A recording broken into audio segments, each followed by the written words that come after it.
सभी साथियों को राम राम। स्वागत है आप सभी का आपके अपने YouTube channel GK GS by Harish Bhardwaj official YouTube channel के अंदर। और जो है आज होली है और सबसे पहले आप सभी को होली की बेहद बेहद शुभकामनाएं।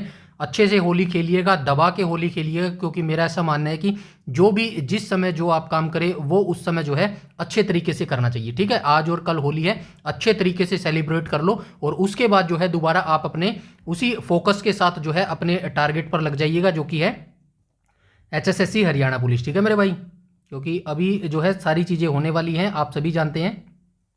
ठीक है, आपकी जो डेट है वो लगभग मेंशन हो चुकी है, फिक्स हो चुकी है। 7 मार्च से जो है आपके PMT PST जो है शुरू हो जाएंगे। अगर 7 मार्च से ना भी हुए ना तो इतना मत सोचना कि डिले होगा, ज़्यादा से ज़्यादा 10 से 15 मार्च से जो है आपके PMT PST स्टार्ट हो जाएंगे, लेकिन स्टार्ट जरूर होंगे, ये पक्का है मेरे भाई। ठीक है, तो किसी भी चीज़ के लिए आपको जो है लाइटली लेने की जरूरत नहीं है। 2 दिन जो है आप होली अच्छे से खेलो, कोई दिक्कत वाली बात नहीं है। ठीक है, और कल जो है वीडियो पब्लिश नहीं हो पाएगी, तो अपने कल अच्छे आराम से जो है होली खेलो और अपने घर परिवार के साथ आराम से बैठ के बातचीत करो। ठीक है, और नेक्स्ट दिन से जो है दोबारा आप अपने टारगेट पे लग जाओ हरियाणा पुलिस के मेरे भाई। ठीक है, तो ये सारी बातें हो गई हैं और दोबारा से आप सभी को जो है हैप्पी होली और सभी को बेहद बेहद शुभकामनाएं। ठीक है, तो चलिए आज के वीडियो सेशन के हम शुरुआत कर लेते हैं और आज हम जो है इंडिया जीके का जो है क्लास नंबर 14 कर रहे हैं मेरे भाई। ठीक है, तो चलिए बिना किसी टाइम वेस्ट के जो है वीडियो को शुरू कर लेते हैं। क्वेश्चन नंबर फर्स्ट के ऊपर चलते हैं मेरे भाई। ठीक है, क्वेश्चन नंबर फर्स्ट में क्या बोला गया है? क्वेश्चन नंबर फर्स्ट में बोला गया है संविधान सभा द्वारा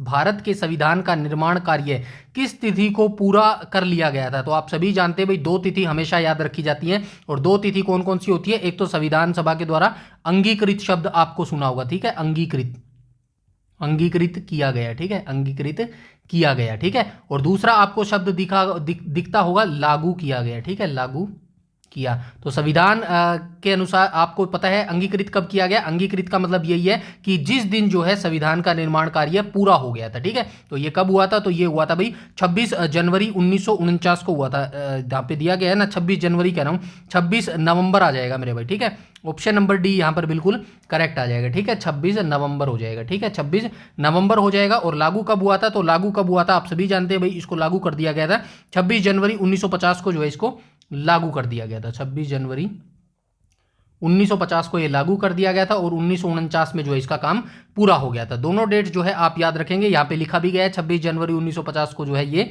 लागू हुआ था और 26 नवंबर 1949 को जो है आप कह सकते हैं अंगीकृत या फिर कार्य पूरा। ठीक है, कार्य पूरा किया गया। अब 30 जनवरी 1948 को क्या हुआ था? तो आप सभी जानते हैं 30 जनवरी 1948 को जो है इसी दिन महात्मा गांधी की जो है हत्या हुई थी। ठीक है,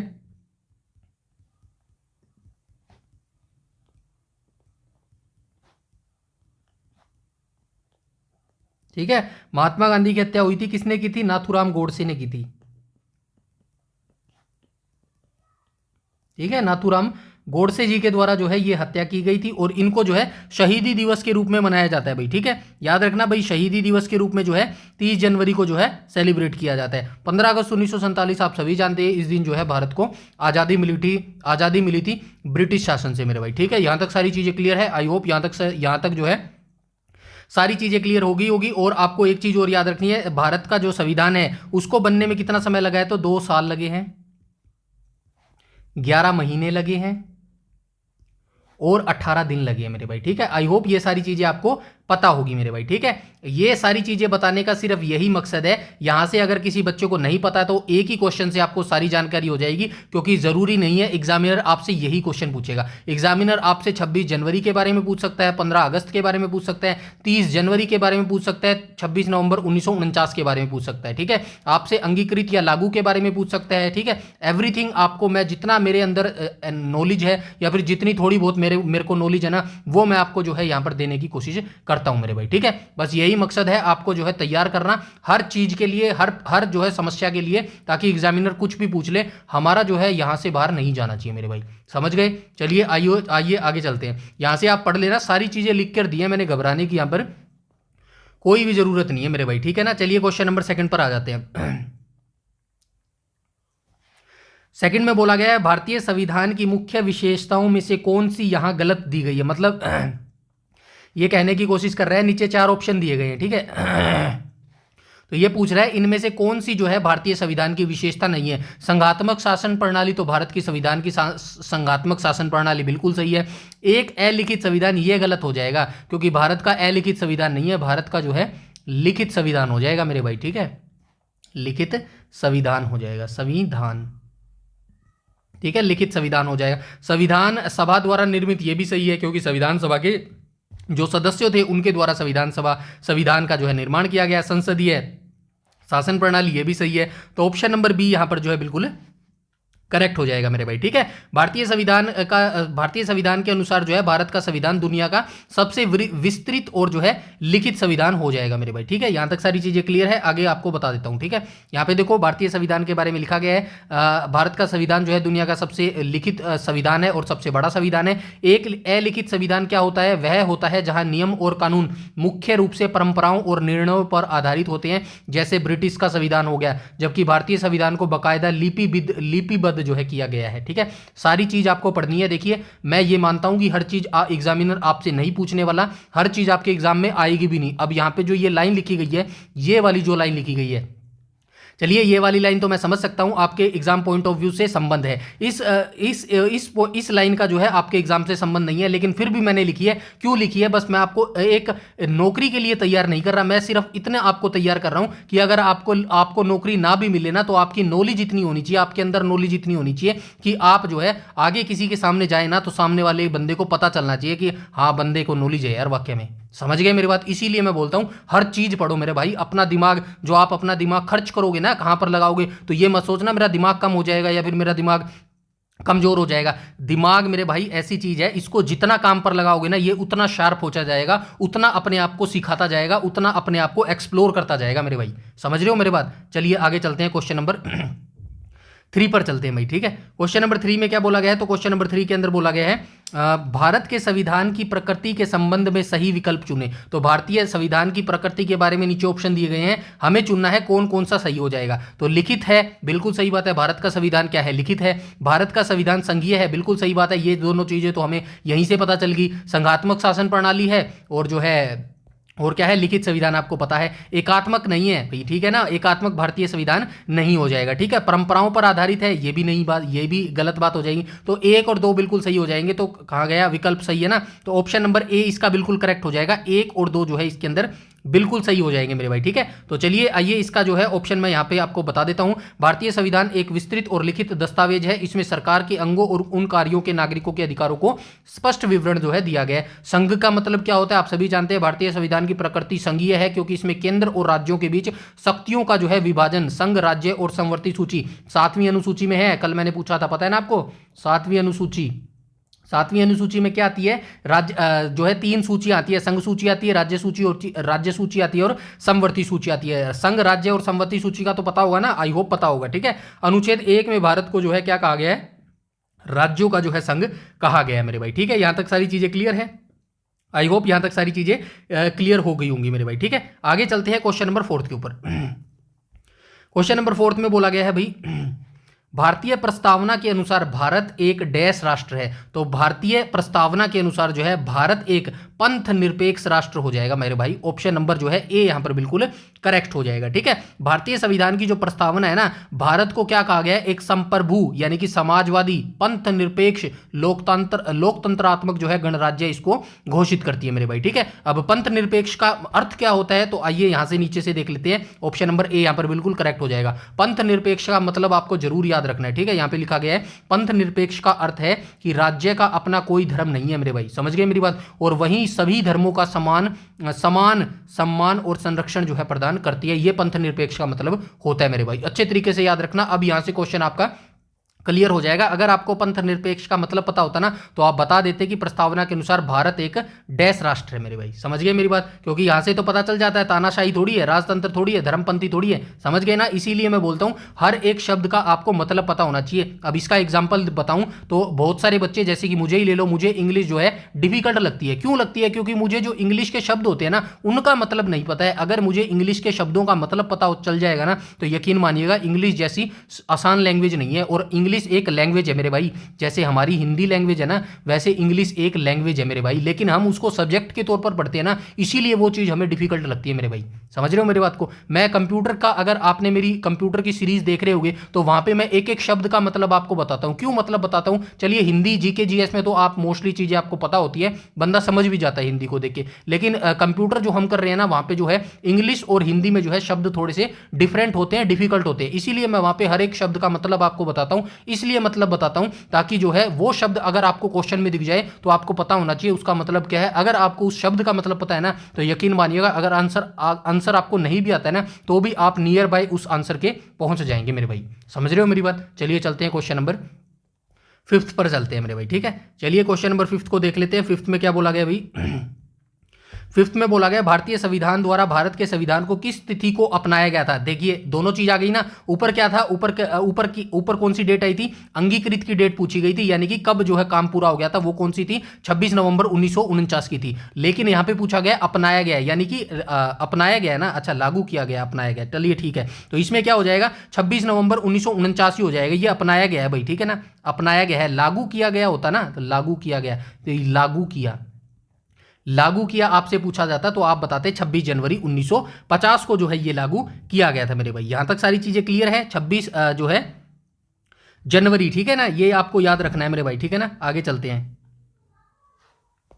ये याद रखना भाई, 26 जनवरी 1950 को, ठीक है। यहां तक सारी चीजें क्लियर है। नीचे लिखा भी होगा, ये देखो, भारतीय संविधान ने 26 नवंबर 1949 को भारतीय संविधान को अंगीकृत, अधिनियमित और आत्मनिर्पित जो है किया था। संविधान की प्रस्तावना की बात करूं तो स्पष्ट रूप से स्थिति को उल्लेख आज तारीख 26 नवंबर 1949 के रूप में जो है किया गया है मेरे भाई, ठीक है। हालांकि संविधान पूर्ण रूप से जो है 1950 में लागू हुआ था, वही 26 जनवरी 1950 को जो है ये लागू हुआ था मेरे भाई। यहां तक सारी चीजें क्लियर है, आई होप क्लियर हो गई होंगी। इसके बाद हम चलते हैं भाई क्वेश्चन नंबर 6 को देख लेते हैं, ठीक है। क्वेश्चन नंबर 6 में बोला गया है भारतीय संविधान में संसदीय लोकतंत्र, वन सेकेंड, भारतीय संविधान में, वन सेकेंड, भारतीय संविधान में संसदीय लोकतंत्र और न्यायिक सर्वोच्चता की अवधारणाएं किन देशों से ली गई है। मतलब ये नॉर्मल सी चीजें पूछ रहा है, भारतीय संविधान में जो हमने संसदीय प्रणाली ली है ना, ये हमने किस देश से ग्रहण की है, और न्यायिक सर्वोच्चता यानी कि जुडिशियल वाली जो चीजें है ना, वो हमने किस देश से ग्रहण की है। सिंपल सी चीज ये आपसे पूछ रहा है, तो राइट ऑप्शन क्या हो जाएगा? यानी कि हमने जो संसदीय प्रणाली है ना, यहाँ पे लिखा गया ना, कहाँ पे गया? संसदीय प्रणाली हमसे पूछे तो हम क्या कहेंगे? संसदीय प्रणाली हमने कहां से ली है? ब्रिटेन से ग्रहण की है मेरे भाई, ठीक है। और अगर आपसे पूछे भाई, क्या पूछा है? न्यायिक सर्वोच्चता, न्यायिक सुविधाएं या फिर न्यायिक आप जो है चीजें बोल लो, हमने कहां से ग्रहण की है? तो ये हमने यूएसए से ग्रहण की है, यानी कि यूएसए यानी कि यूनाइटेड स्टेट्स ऑफ अमेरिका हो जाएगा, ठीक है। तो अब ढूंढ लो, ब्रिटेन और यूएसए ढूंढ लो। यहाँ पे फ्रांस आ गया, फ्रांस और यूएसए आ गया, यूएसए स्विट्जरलैंड आ गया, ब्रिटेन और यूएसए आ जाएगा। ऑप्शन नंबर डी यहाँ पर बिल्कुल करेक्ट हो जाएगा मेरे भाई, ठीक है। इसके अलावा कुछ और चीजें आपको जो है पता होनी चाहिए मेरे भाई, ठीक है। क्या पता होना चाहिए भाई? और तो आप, चलिए ये आप याद रखना भाई, जो है चलिए कोई बात नहीं, छोड़ दीजिएगा, अभी फिलहाल हम यही देखते हैं क्योंकि ज़्यादा डिटेल में हो जाएगा। भारत ने अपनी संसदीय प्रणाली, शासन प्रणाली का ढांचा जो है ब्रिटेन के संविधान से लिया है। और यहाँ पे न्यायिक सर्वोच्चता देख लेना, ये हमने जो है संयुक्त राज्य अमेरिका के संविधान से प्रेरित होकर लिया है मेरे भाई, ठीक है। यहाँ तक सारी चीज़ें क्लियर है, आई होप यहाँ तक सारी चीज़ें क्लियर हो गई होंगी। इसके बाद हम चलते हैं आगे, क्वेश्चन नंबर 7 को देख लेते हैं। क्वेश्चन नंबर 7 में क्या बोला गया है? किसने भारतीय संविधान को केंद्रीकृत प्रवृत्तियों वाला संघ कहकर जो है संबोधित किया है? क्योंकि आप सभी जानते हैं जब हमारा संविधान बना था उसमें बहुत सारे जो है थिंकर थे, उन्होंने जो है अलग अलग जो है नामों से पुकारा है भारतीय संविधान को, या फिर अलग अलग जो है संज्ञा दी है। तो सबसे पहले हम इस क्वेश्चन की बात करेंगे, उसके बाद जो है कुछ और जो है थिंकर्स को देखेंगे, ठीक है। तो भारतीय संविधान को केंद्रीकृत प्रवृत्तियों वाला संघ जो है यह कहकर जो है किसने पुकारा था? ऑप्शन नंबर सी इसका राइट हो जाएगा, यानी कि आइवर जेनिंग्स के द्वारा जो है भारतीय संविधान को केंद्रित परिवर्तियों वाला जो है संघ कहकर पुकारा गया था मेरे भाई, ठीक है। यहां से देख लेना, भारतीय संविधान में केंद्र सरकार को अधिक शक्तिशाली बनाया गया है, जैसे आपातकालीन शक्तियां होगी, राज्यों के गठन का अधिकार हो गया, ये सारा जो है जब आपातकाल लग जाता है तो आप सभी जानते हो जो हमारे राज्य हैं वो किसके अंडर आ जाते हैं? सेंटर के अंडर में जो है आ जाते हैं। इसी सशक्त केंद्र की विशेषता को देखते हुए प्रसिद्ध संविधानविद सर आइवर जेनिंग्स ने जो है भारतीय संविधान को केंद्रित प्रवृत्ति वाला संघ कहा था। उनका मानना था कि भारतीय संघ में केंद्र के पास राज्यों की तुलना में जो है कहीं अधिक शक्तियां हैं। बिल्कुल सही बात है भाई, स्टेट के पास उतनी अथॉरिटी नहीं है जितनी जो है सेंटर के पास है मेरे भाई, ठीक है। इसके बाद मैंने और भी लिखे भाई, ठीक है। जरूरी नहीं है आपसे ये कि ये जो है जेनिंग्स का ही पूछेगा, आपसे जो है ये भी पूछा जा सकता है केसी वेयर, ठीक है। इन्होंने भारतीय संविधान को अर्ध संघीय यानी कि क्वासी फेडरल कहा था, ठीक है। डायरेक्ट आपसे पूछा जा सकता है, बताइए जो है किस व्यक्ति ने जो है भारतीय संविधान को अर्ध संघीय यानी कि क्वासी फेडरल कहा है, तो आप बताएंगे केसी वेयर के द्वारा जो है ऐसा कहा गया है, ठीक है। अब मोरिस जोन्स को भी देख लो, तो इन्होंने भारतीय संघवाद को क्या कहा है, सौदेबाजी वाला संघवाद जो है कहा था। आपसे डायरेक्ट पूछा जा सकता है, बताइए निम्नलिखित में से किस व्यक्ति के द्वारा जो है भारतीय संविधान को सौदेबाजी वाला संघवाद कहा गया है, तो आप बताएंगे मोरिस जोन्स के द्वारा जो है ऐसा कहा गया है मेरे भाई, ठीक है। यहां तक सारी चीजें क्लियर है। आगे भी दिया गया क्या, चलिए ये भी देख लेते हैं। ग्रेनविल ऑस्टिन ने क्या कहा, तो इन्होंने भारतीय संघवाद को सहकारी संघवाद यानी कि कोऑपरेटिव फेडरलिज्म जो है कहा है। संविधान सभा को एक दलीय देश का एक दलीय निकाय बताया है, ठीक है। तो ये सारे आपको याद रखने हैं भाई, ठीक है ना। ऐसा नहीं है सिर्फ आप आइवर जेनिंग्स के बारे में याद रखेंगे, आप मोरिस जोन्स के बारे में याद रखेंगे, केसी वेयर के बारे में याद रखेंगे और ग्रेविन ऑस्टिल के बारे में याद रखेंगे। और यकीन मानिएगा इन चारों को जो है वनडे एग्जाम्स में बहुत बार पूछा गया है, क्योंकि ये महान व्यक्ति होते थे, इनके द्वारा भारतीय संविधान को क्या क्या संज्ञा दी गई है या फिर क्या क्या नाम से जो है उसको पुकारा गया है मेरे भाई। यहां तक सारी चीजें क्लियर हुई, आई होप यहां तक सारी चीजें जो है क्लियर हो गई होगी मेरे भाई, ठीक है। आगे चलते हैं, क्वेश्चन नंबर 8 को देख लेते हैं। चलिए क्वेश्चन नंबर 8 को देख लेते हैं। क्वेश्चन नंबर 8 में क्या बोला गया है, सूची 1 संवैधानिक प्रावधान को सूची सेकंड स्रोत के साथ जो है सुमिलित करना है। मतलब ये कहा गया भाई मैच द फॉलोइंग करो, जैसे कि हमने मौलिक अधिकार कौन से देश से ग्रहण किए, काफी इजी है ये, तो मुझे नहीं लगता कि किसी को नहीं पता होगा, ठीक है। राज्य की नीति निर्देशक सिद्धांत यानी कि डीपीएसपी हमने किस देश से ग्रहण किए, संसदीय सरकार हमने किस देश से ग्रहण किए, और केंद्र राज्य संबंध जो है इनको हमने जो है किस देश से ग्रहण किया मेरे भाई, ठीक है। यहां तक सारी चीजें क्लियर है। उसके बाद हम चलते हैं मौलिक अधिकार। तो मौलिक अधिकार जो है हमने कहां से लिया, यूएसए से लिए। ऑप्शन नंबर क्या आ जाएगा, ऑप्शन नंबर 4 आ जाएगा भाई, ठीक है। ऑप्शन नंबर 4 आ जाएगा। ए का 4 ढूंढो, ए का 4 किस किस में है, चलिए सब में ए का 4 है, कोई बात नहीं। राज्य के नीति निर्देशक सिद्धांत हमने कहां से लिए, तो ये हमने आयरिश संविधान से लिए, यानी कि 3 हो जाएगा। बी का 3 ढूंढो, कहां पे है, बी का 2 दिया गया है, ये नहीं होगा। बी का 1 दिया गया है, ये नहीं होगा। बी का 3 यही हो जाएगा। अच्छा ये 2 में दिया गया भाई, रुको थोड़ा और वेट करना पड़ेगा, ठीक है। अब इन दोनों में से ऑप्शन आ जाएगा, ठीक है। ये 2 तो हमने एलिमिनेट कर दिए, ठीक है। इसको एलिमिनेशन मेथड बोलते हैं। इस मेथड को कौन अपनाते हैं, जो यूपीएससी वाले बच्चे होते हैं ना, या फिर पीसीएस वाले बच्चे होते हैं, वो इस मेथड को अपनाते हैं। इससे जो है आपका क्वेश्चन जो है काफी ऑथेंटिक निकल जाता है, और ज्यादातर ये फॉर्मूला वहीं यूज किया जाता है जहां पे ऐसे स्टेटमेंट बेस्ड जो है क्वेश्चन आते हैं। चलिए कोई नहीं, आगे भी देख लेते हैं थोड़ा संसदीय सरकार को, ठीक है। तो संसदीय सरकार जो है इसको हमने कहां से ग्रहण किया भाई, कोई बता सकता है। संसदीय जो ये है संसदीय सरकार, इसको हमने कहां से ग्रहण किया है, तो यह प्रणाली हमने ब्रिटेन से ली है। ब्रिटेन कहां पे दिया गया है, ये रहा ब्रिटिश संसदीय, ऊपर देख के आइए ना, तो ऑप्शन नंबर 1 आ जाएगा। अब मिल जाएगा। सी का फर्स्ट ढूंढो, कहां पर है, सी का फर्स्ट ये रहा, यहाँ पे सी का 2 दिया गया है, ये नहीं होगा, सी का फर्स्ट हो जाएगा। ऑप्शन नंबर सी यहाँ पर बिल्कुल करेक्ट हो जाएगा मेरे भाई, समझे बात। अब जो रह गया वो मिला दो, कहां पर रह गया, केंद्र राज्य संबंध हमने कहां से लिए, कनाडा के संविधान से लिए। ऐसी चीजें आपको पता होनी चाहिए मेरे भाई, ठीक है। यहां तक सारी चीजें क्लियर है, आई होप यहां तक जो है सारी चीजें क्लियर हो गई होंगी। मौलिक अधिकार कहां से कहां तक है, 12 से 35 मौलिक अधिकार दिए गए हैं, ये आपको याद रखना है मेरे भाई, ठीक है। 12 से 35 में मौलिक अधिकार दिए गए हैं। राज्य के नीति के निदेशक सिद्धांत जो है कहां से कहां तक दिए गए हैं, तो ये 36 से 51 के बीच में दिए गए हैं मेरे भाई, ठीक है। ये चीजें भी आपको याद रखनी है मेरे भाई। आई होप यहां तक सारी चीजें क्लियर है। चलिए आगे चलते हैं, क्वेश्चन नंबर 9 को देख लेते हैं मेरे भाई, ठीक है। ये पढ़ लेना भाई, सारी चीजें यहाँ पे लिख दी गई हैं, ठीक है। मैं बोल रहा हूं तो इसका मतलब ये नहीं है कि आपका काम खत्म हो जाता, आपका काम कभी खत्म नहीं होगा। आपका काम उस दिन खत्म होगा जिस दिन फाइनल लिस्ट में आपका नाम आ जाएगा मेरे भाई, ठीक है। आपको ये पढ़ना है, चाहे मैं बोल बोल के क्यों ना बता रहा हूं, लेकिन आपको भी ये पढ़नी है मेरे भाई, ठीक है ना। कमेंट सेक्शन में जरूर बताना मैं पढ़ रहा हूं मेरे भाई, ठीक है ना। चलिए आगे चलते हैं, क्वेश्चन नंबर, ये सारा देखो इतनी सारी इंपॉर्टेंट जानकारी यहाँ पे लिख दी यार। किसी एक क्वेश्चन में इतनी मिलती है क्या आपको जानकारी, सारी चीज आपको फ्री प्रोवाइड करवा रहा हूं मैं यार, समझ रहे हैं मेरी बात को। चलिए आगे चलते हैं क्वेश्चन नंबर 9 को। क्वेश्चन नंबर 9 में देख लेते हैं। 9 में क्या बोला गया, भारतीय संविधान की प्रस्तावना का विचार किस देश के संविधान से लिया गया है। जो हमारे भारतीय संविधान की प्रस्तावना है ना, इसका विचार जो हमने किस संविधान से लिया है, तो इसका जो विचार हमारे संविधान में आया है ये अमेरिका से आया मेरे भाई, ठीक है। ऑप्शन नंबर ए यहां पर बिल्कुल करेक्ट हो जाएगा। इसके बारे में डिटेल से जानेंगे, चलिए ठीक है। भारतीय संविधान की प्रस्तावना का विचार संयुक्त राज्य अमेरिका के संविधान से लिया गया है। अमेरिका दुनिया का पहला देश था जिसने अपने संविधान में प्रस्तावना को शामिल किया था मेरे भाई, ठीक है। आप सभी जानते हैं 1987 कह रहा हूं, 1787 में इसका संविधान जो है बनकर तैयार हो गया था, और 1789 में जो है उसको लागू किया गया था। नोट की बात करूं तो प्रस्तावना का विचार अमेरिका से लिया गया है मेरे भाई, ठीक है। प्रस्तावना की भाषा की बात करूं तो प्रस्तावना की शब्दावली और भाषा शैली ऊपर ऑस्ट्रेलिया के संविधान का प्रभाव है। आदर्श की बात करूं तो प्रस्तावना में मौजूद स्वतंत्रता, समानता और बंधुत्व, जिसको लिबर्टी, इक्वलिटी एंड फ्रेटर्निटी थी कि आदर्श फ्रांस की क्रांति से प्रेरित है और प्रस्तावना का आधार आप सभी जानते हैं उद्देश्य प्रस्ताव है जिसे जवाहरलाल नेहरू ने 13 दिसंबर 1944 को जो है संविधान सभा में पेश किया था। ये सारी लाइन आपको याद रखनी है, एग्जामिनर कोई सी भी लाइन उठाकर आपको दे सकता है मेरे भाई। ठीक है, 15 नंबर जो हमारा टारगेट है ना 15 नंबर पक्के करने का, उसके लिए ऐसे ही पढ़ना पड़ेगा मेरे भाई।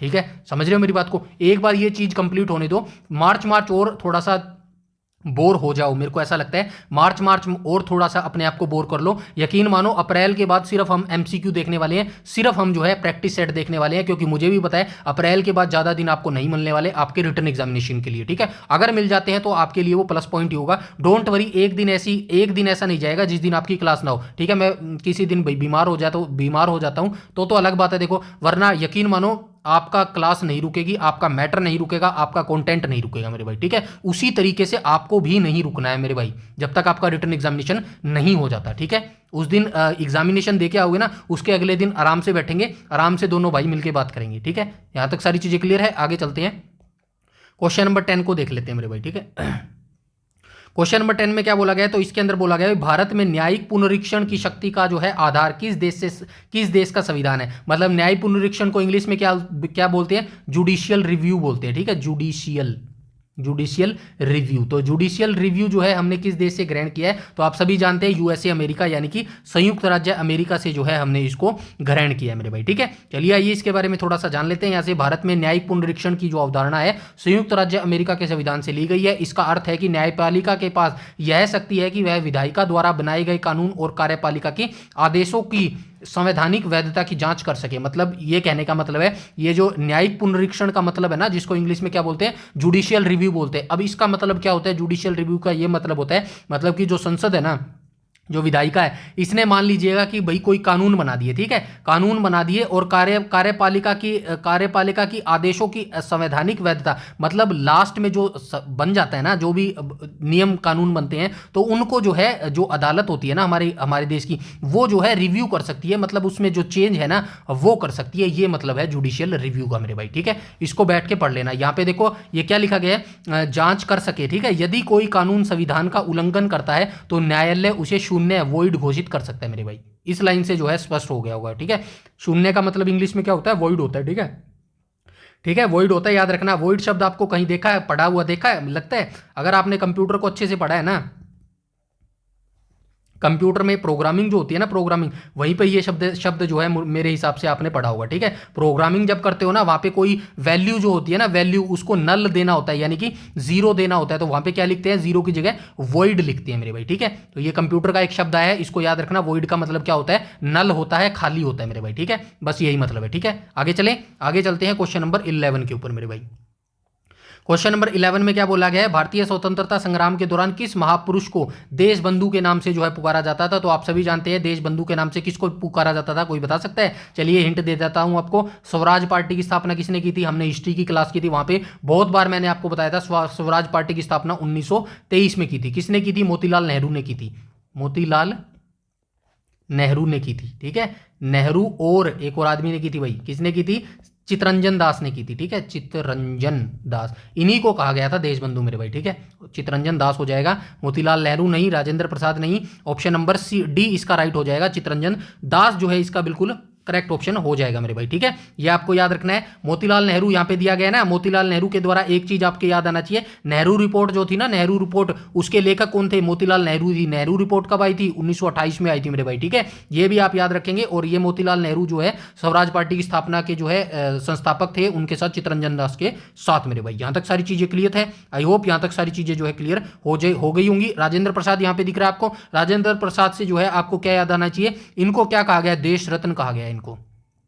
ठीक है, इनको क्या कहा गया है, देश रत्न कहा गया है, अजात शत्रु कहा गया है, अजात शत्रु इनको कहा गया है। ठीक है, इन नामों से जो है इनको जाना जाता है। और भारत के जो प्रथम राष्ट्रपति और संविधान सभा के जो है ये राजेंद्र प्रसाद, अच्छा क्या बता दिया मैंने, अच्छा ठीक है, नहीं ये तो ठीक है, राजेंद्र प्रसाद, मैं कुछ और समझ गया था भाई। ठीक है, राजेंद्र प्रसाद को जो है देश रत्न कहा जाता था, अजात शत्रु कहा जाता था। भारत के प्रथम जो राष्ट्रपति थे वो राजेंद्र प्रसाद ही होते थे, और संविधान सभा के अस्थायी जो है अध्यक्ष भी ये बने थे। ठीक है, ये भी आपको पता होना चाहिए। राजेंद्र प्रसाद क्या थे, जो संविधान सभा थी ना उसके जो है अस्थायी अध्यक्ष भी ये बने थे मेरे भाई। ठीक है, यहां तक सारी चीजें क्लियर है, आई होप यहां तक सारी चीजें क्लियर हो गई होंगी मेरे भाई। ठीक है, आगे चलते हैं भाई, ठीक है। ठीक है, ये पढ़ लेना भाई, ठीक है। आगे चलते हैं, क्वेश्चन नंबर 12 को देख लेते हैं। क्वेश्चन नंबर 12 में क्या बोला गया है, तो क्वेश्चन नंबर 12 के अंदर बोला गया है भारतीय संविधान का भाग 8 मुख्य रूप से किससे संबंधित है। तो भारतीय संविधान का जो भाग 8 है ये मुख्य रूप से किससे संबंधित हो जाएगा भाई, भारतीय संविधान का भाग 8। भाग 7 तो नहीं हो सकता, भाग 5 भी नहीं हो सकता, ठीक है। तो संघ राज्य क्षेत्र हो जाएगा, ऑप्शन नंबर सी यहां पर बिल्कुल करेक्ट हो जाएगा मेरे भाई, ठीक है। भाग 7 भाग जो है 8 हो जाएगा ये, ठीक है। भाग 8 हो जाएगा। भाग 7 किससे संबंधित है, तो भाग 7 जो है ये किससे संबंधित हो जाएगा, तो ये पहली अनुसूची के भाग बी के राज्य थे जिसे 7वीं संविधान द्वारा जो है निरस्त कर दिया गया था। अब यह भाग खाली है, तो ये याद रखना, अब यह भाग खाली है मेरे भाई, ठीक है। ये आपको याद रखना होगा, ठीक है। भाग 5 किससे संबंधित है, संघ से संबंधित है, ठीक है। भाग 5 किससे संबंधित है, संघ से संबंधित है मेरे भाई, ठीक है। और भाग 1 के बारे में आप सभी जानते होंगे, संघ और उसके राज्य क्षेत्र, संघ और उसके राज्य क्षेत्र हो जाएगा मेरे भाई, ठीक है। यहां तक सारी चीजें क्लियर है, आई होप यहां तक सारी चीजें जो है क्लियर हो गई होंगी मेरे भाई, ठीक है। ये पढ़ लेना, भारतीय संविधान का भाग 8 अनुच्छेद 239 से 242 विशेष रूप से केंद्र शासित प्रदेशों के प्रशासन से संबंधित है, ठीक है। ठीक है, इन क्षेत्रों का शासन जो है राष्ट्रपति द्वारा नियुक्त एवं प्रशासक या उपराज्यपाल के माध्यम से चलाया जाता है। दिल्ली और पुदुचेरी जैसे कुछ केंद्र शासित प्रदेशों के लिए विशेष प्रावधान भी इसी भाग के दायरे में आते हैं मेरे भाई, ठीक है। यहां तक सारी चीजें क्लियर है। आगे चलते हैं, क्वेश्चन नंबर 13 पे चलते हैं। क्वेश्चन नंबर 13 में क्या बोला गया, संविधान के अनुच्छेद 1 के अनुसार भारत का संविधान भारत को किस रूप में वर्णित करता है। अभी यहां पे बता के आया हूं, भारत का संविधान भाग 1 कहा गया, किस रूप में वर्णित करता है, संघ और उसके राज्य क्षेत्र। ऑप्शन में देखो दिया है कहीं, स्वतंत्र राज्यों के संघ के रूप में, राज्यों का संघ, अखंड संघ के रूप में, इनमें से कोई नहीं। तो राइट ऑप्शन क्या हो जाएगा, ऑप्शन नंबर बी यहां पर बिल्कुल करेक्ट हो जाएगा। आइए इसका एक्सप्लेनेशन देख लेते हैं। भारतीय संविधान का अनुच्छेद 1, 1 सेकेंड भाई, ठीक है। भारतीय संविधान का अनुच्छेद 1 स्पष्ट रूप से लिखा है कि इंडिया अर्थात भारत राज्यों का संघ होगा। Doctor B R. अंबेडकर के अनुसार यूनियन ऑफ स्टेट्स शब्द का प्रयोग 2 कारणों से किया गया है। जो बी.आर. अंबेडकर थे ना, इन्होंने जो है भारतीय संविधान को जो बी.आर. अंबेडकर थे, इनके अनुसार यूनियन ऑफ स्टेट्स शब्द का प्रयोग करने के 2 कारण थे। अब क्या 2 कारण थे, चलिए देख लेते हैं। पहला कारण था भारतीय संघ राज्यों के बीच किसी समझौते का परिणाम नहीं है, ठीक है, जैसे अमेरिका में है। और सेकंड पॉइंट है, किसी भी राज्य को संघ से अलग होने का अधिकार नहीं है मेरे भाई, ठीक है। उससे क्या होता, अगर भाई कोई राज्य इतना जो है शक्तिशाली हो जाता, वो कह देता भाई मैं तो भारत के कानून नहीं मानता, मैं तो भारत से अलग होऊंगा, तो इससे जो है बट जाता भारत देश जो है। इसी के लिए जो है किसी राज्य को संघ से अलग होने का अधिकार नहीं है मेरे भाई। यहां तक सारी चीजें क्लियर है। अब चलते हैं क्वेश्चन नंबर 14 पर। क्वेश्चन नंबर 14 में क्या बोला गया, 14 में बोला गया भारतीय संघ के राज्य के रूप में झारखंड देश का कौन सा राज्य बना था। सबसे पहले आपको याद रखना है, वर्तमान जो 2026 चल रहा है, मार्च 2026, इसमें जो है अभी तक 28 राज्य हैं भारत में। और जो है संघ यूटी बोलेंगे ना, यूनियन टेरिटरी, तो यूनियन टेरिटरी कितने हैं, 8 है मेरे भाई, ठीक है। तो ये दोनों चीजें जो है आप याद रखेंगे। अब चलते हैं क्वेश्चन के रूप में, ठीक है। तो 28वां राज्य कौन बना था, अच्छा 28वां राज्य आ गया क्या, चलो कोई नहीं, बता ही दिया। झारखंड जो है ना देश का राज्य है, कौन सा बना था, 28वां बना था, ठीक है। और आप क्या बताएंगे, चलिए आप कमेंट सेक्शन में मुझे बताइए, हरियाणा जो राज्य बना था, बहुत बार हरियाणा जीके में हमने डिस्कस भी किया था, हरियाणा राज्य कब बना था, 1 नवंबर 1966 को बना था ना। तो ये भारत का कौन सा राज्य बना था, 17वां राज्य बना था या फिर 18वां राज्य बना था, ठीक है। 17वां या फिर 18वां राज्य बना था, ठीक है। फटाफट आप मुझे कमेंट सेक्शन में कमेंट करके ये चीज आप बताओगे, ठीक है। अब 26वां राज्य कौन बना था, यहां पे लिखा है ना 26वां राज्य, 26वां राज्य कौन सा बना था, तो ये छत्तीसगढ़ बना था मेरे भाई, ठीक है,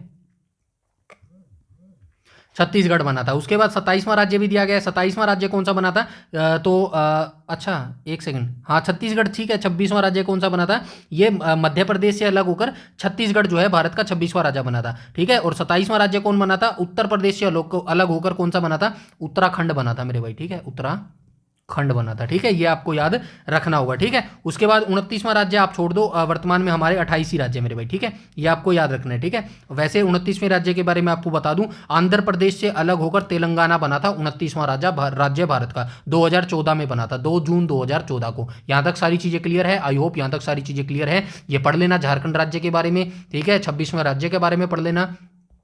ठीक है, ये याद रखना भाई। 1 नवंबर को जो है ये उत्तराखंड अपना जो है स्थापना दिवस मनाता है। हमारा भी 1 नवंबर ही है, ठीक है, बस ये ईयर अलग है। इनका 2000 है, हमारा जो है 1966 था, ठीक है। ये चीज़ आप याद रखना, ठीक है। उसके बाद ये पढ़ लेना मेरे भाई, ठीक है। चलिए आगे चलते हैं, आज का लास्ट क्वेश्चन देख लेते हैं, क्वेश्चन नंबर 15 को देख लेते हैं, ठीक है। उसके बाद अपना सेलिब्रेट करो, होली बनाओ, और फिर हम कब मिलेंगे? आज क्या हो गया, मंगलवार। बुधवार को अच्छे से होली सेलिब्रेट करो, वीरवार को दोबारा से हम अपने काम पर लग जाएंगे मेरे भाई, ठीक है। तो चलिए फटाफट क्वेश्चन नंबर 15 को देख लेते हैं। निम्नलिखित में से कौन सा एक भारत का केंद्र शासित प्रदेश यानी कि संघीय क्षेत्र है? तो आप सभी जानते हैं अरुणाचल प्रदेश क्या है, राज्य है।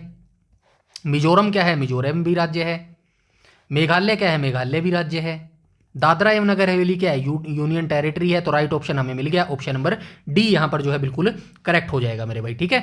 ये यहां तक आपको सारी जानकारी पता होनी चाहिए। अरुणाचल प्रदेश की बात करूं तो इसको पूर्ण राज्य का दर्जा कब मिला था? 1987 में जो है इसको पूर्ण राज्य का दर्जा मिला था। मिजोरम की बात करूं तो अच्छा एक काम आप मुझे कमेंट सेक्शन में ये बताएंगे, सेपरेट वाइज मुझे इनकी कैपिटल लिखकर बताएंगे। अरुणाचल प्रदेश की कैपिटल क्या है, मेघालय की कैपिटल क्या है, मिजोरम की क्या है, दादरा एवं नगर हवेली की कैपिटल जरूर लिखकर बताएंगे, ठीक है। इतना तो काम कर सकते हो ना, आई होप कर सकते हो, ठीक है। जो ये अरुणाचल प्रदेश था ये 1987 में बना था भाई, पूर्ण राज्य, ठीक है। यहां तक सारी चीजें क्लियर है। मिजोरम कब बना था? मिजोरम भी 1987 में पूर्ण राज्य बना था। मेघालय की बात करूं तो मेघालय कब बना था? 1972 में पूर्ण राज्य मिला था, ठीक है।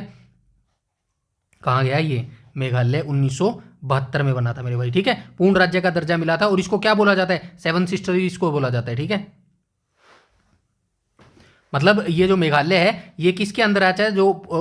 जो उत्तर पूर्व के 7 बहनों वाले राज्य है ना, उनके अंदर मेघालय आता है मेरे भाई, ठीक है। अब यहां से पढ़ लेना, भारत में वर्तमान में 8 राज्य और 28 राज्य और 8 केंद्र शासित प्रदेश है। दादरा और नगर हवेली एक संघ राज्य पर महत्वपूर्ण अपडेट यहां से आप देख लीजिएगा मेरे भाई, ठीक है। ये नाम देख लेना, यहां से चेंज किया गया था 2020 में, ठीक है।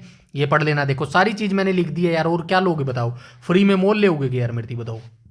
इतनी चीजें यकीन मानो पेड़ में सब नहीं देते होंगे, ठीक है। 1-2 टीचर्स को मुझे पता है वो देते होंगे, लेकिन सभी नहीं देते होंगे मेरे भाई। और मैं ये नहीं कह रहा कि वो गलत है, ठीक है। अच्छी बात है भाई, जिसकी जितनी श्रद्धा उतनी ही दे, सीधी सी बात है भाई, ठीक है। लेकिन मुझे तो देना जो है अच्छा लगता है, जितना मैं डिलीवर आपको कर पाऊँ मेरे भाई, ठीक है। तो बस चलिए लगे रहिएगा, अच्छे से तैयारी करते रहिएगा, ठीक है। अभी 2 दिन का आपके पास समय है, आज और कल। आज तो लो चला ही गया, रात हो गई है, ठीक है ना। कल अच्छे से होली करो, सेलिब्रेट करो, ठीक है। अच्छे से कलरफुल करो भाई, ठीक है ना। और फिर नेक्स्ट डे हम मिलेंगे, वीरवार को हम दोबारा मिलेंगे मेरे भाई, ठीक है। बस वीडियो को लाइक कर देना और शेयर कर देना मेरे भाई, ठीक है। और अपना फीडबैक जरूर दे देना मेरे भाई, ताकि मुझे जो है मोटिवेशन मिलता रहे मेरे भाई, ठीक है। इन सभी की पीडीएफ जो है आपको टेलीग्राम चैनल पर मिल जाएगी। और एक भाई मेरे को बोल रहा था टेलीग्राम चैनल नहीं मिल रहा है, तो टेलीग्राम चैनल का लिंक जो है वीडियो के हर डिस्क्रिप्शन में आपको लिखा रहता है मेरे भाई, ठीक है। वीडियो को डिस्क्रिप्शन देख लिया करो, वहां से मिल जाएगा, ठीक है। या फिर आप एक काम करना, टेलीग्राम पर जाके जो सर्च का ऑप्शन है ना, सर्च का ऑप्शन,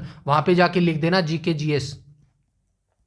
जीएस भाई हरीश भारद्वाज लिख देना वहां पे, ठीक है। मेरा चैनल आ जाएगा मेरे भाई, ठीक है। ज्यादा अपने जो है फॉलोअर्स नहीं है, BH आएगा ना, BHARDWAJ, ठीक है। तो ज़्यादा अपने सब्सक्राइबर नहीं है, 718 ही आपको जो है फॉलोअर मिलेंगे टेलीग्राम पे, ठीक है। चलिए कोई नहीं, आपका जो है अच्छा, मैं अच्छा पढ़ाऊंगा आपको या फिर अच्छा डिलीवर करूंगा, तो डोंट वरी, धीरे धीरे बच्चे भी जुड़ जाएंगे, भाई बहन भी जुड़ जाएंगे, ठीक है ना। तो इसकी मुझे टेंशन नहीं है, बस इतना ही टेंशन है कि आपका सिलेक्शन होना चाहिए मेरे भाई, ठीक है। बाकी हम धीरे धीरे जो है तैयारी करते रहेंगे, ठीक है। तो आज की वीडियो में इतना ही रखते हैं, मिलते हैं नेक्स्ट 1 दिन के बाद में, ठीक है। होली बनाओ, खुशियां मनाओ। एक बार फिर से जाते जाते आपको और आपके परिवार वालों को सबको दिल से जो है हैप्पी होली और होली की शुभकामनाएं मेरे भाई, ठीक है। यहां तक रखते हैं आज का सेशन, मिलते हैं नेक्स्ट डे, तब तक के लिए धन्यवाद।